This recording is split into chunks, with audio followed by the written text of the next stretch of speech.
Match जीतना कैसे है, पहले बाबर आजम और विराट कोहली को फॉलो करो, उनसे सीखो। ये कोई पाकिस्तानी फ्रेंचाइज नहीं कह रही, बल्कि इंडिया की IPL की वो फ्रेंचाइज कह रही है जिनकी तरफ से खेलना हर इंडियन का ख्वाब होता है। और अब RCB यानी रॉयल चैलेंजर बेंगलुरु के कैप्टन फाफ डु प्लेसी अपने प्लेयर्स को बाबर आजम से सीखने की क्लास दे रहे हैं। आप सोचेंगे कि हाउ इज इट पॉसिबल, क्योंकि IPL में तो पाकिस्तानी प्लेयर्स पर पाबंदी है। हाँ, ये बात तो सही है, मगर IPL फ्रेंचाइजेस के दिलों में तो पाकिस्तानी खिलाड़ियों पर पाबंदी नहीं, वहाँ उनके लिए दरवाजे खुले हैं, बल्कि एक खास जगह मौजूद है जिसका वो खुलकर इजहार तो नहीं कर सकते, मगर चुपके जरूर करते हैं। जैसे विराट कोहली वाली टीम रॉयल चैलेंजर बेंगलुरु ने बाबर आजम के लिए किया। बाबर आजम के बारे में एक ऐसी ट्वीट की जिसमें विराट कोहली और कप्तान बाबर आजम को एक साथ रखा गया। आखिर उस ट्वीट में ऐसा क्या है और बाबर आजम का नाम लिखने की वजह क्या थी? रॉयल चैलेंजर की उस ट्वीट के पीछे की कहानी क्या है? वो अपने प्लेयर्स को बाबर आजम से कौन सा गुर सीखने का कह रहे थे?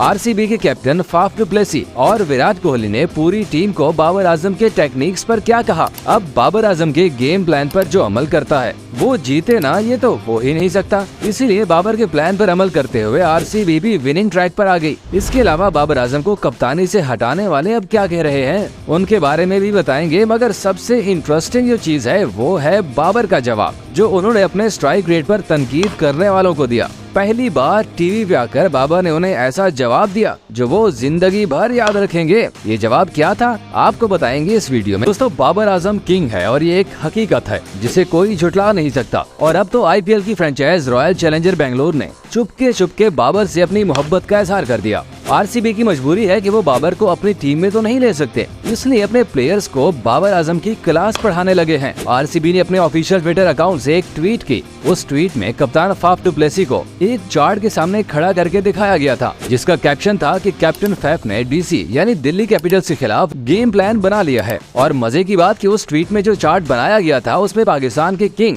बाबर का नाम लिखा था और लिखा भी विराट कोहली के साथ था। अब RCB के असाइनमेंट और गेम प्लान चार्ट बोर्ड पर बाबर आजम का नाम ये साबित करता है कि रॉयल चैलेंजर बेंगलुरु वाले बाबर को ही देखते हैं और उनके गेम प्लान पर अमल करके अपना प्लान बनाते हैं। अच्छा, अब अगर न्यूजीलैंड के खिलाफ सेंचुरी की बात करें तो क्या अब भी करनी है स्ट्राइक रेट पर डिबेट कि बाबर का तो स्ट्राइक रेट ही नहीं, अब क्या कहोगे, क्योंकि कप्तान ने सेंचुरी भी मारी और डंके की चोट पर मारी। जवाब भी दिया हेटर्स को, और जवाब से याद आया कि जब उन्होंने सेंचुरी मारी तो बड़ी जोशीली किस्म की सेलिब्रेशन की जिसमें इमोशन, गुस्सा और शुक्र शामिल था। इस सेलिब्रेशन पर जब बाबर से सवाल हुआ कि क्या ये उन लोगों को जवाब था जो आपके स्ट्राइक रेट पर गैर जरूरी तनकीद करते थे, तो बाबर ने कहा कि हाँ, ऐसा कह सकते हैं। इसलिए बाबर के हेटर्स अब बताओ, खुश हो या अब भी बोझे बाबर में जहर उगलते रहोगे? क्योंकि तुम जो मर्जी कर लो, बाबर तो परफॉर्मेंस देता रहेगा और आप लोगों को ऐसे ही जलाता रहेगा। इसलिए दोस्तों, आप बाबर को सपोर्ट करते रहे, बाकी किसी की बातों में ना आए।